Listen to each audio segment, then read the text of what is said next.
Being in optimal health before an orthopedic surgery is definitely of benefit. The rationale being it produces better patient outcomes post-op.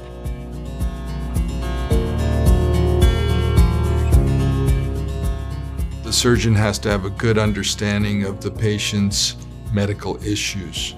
Patients who are smokers, we highly recommend that they stop smoking for at least 4 weeks before the date of the surgery and that they hold off until the wound is healed at 2 weeks.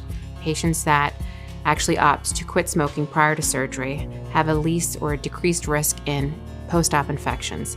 The same can be contrasted to those that have issues with their weight management.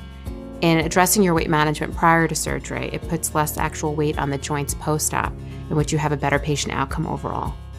If their body mass index is in the range of 35 or 40 or even higher, such as 45, putting into a high-risk category, we'll set them up with weight reduction programs to really take a serious and regimented look at how to get them to a safer level before the surgery.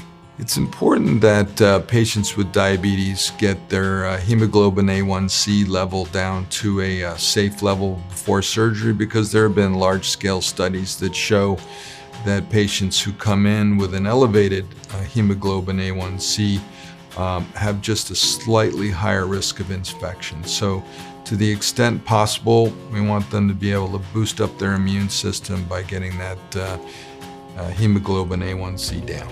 So it's important that a patient notifies their primary care provider that they will be going for an orthopedic surgery. The reason for doing so is that it opens up the line of communication with the medical doctor or the primary care provider and the orthopedist. If any additional testing is needed or required, they will order that recommended testing for the patient.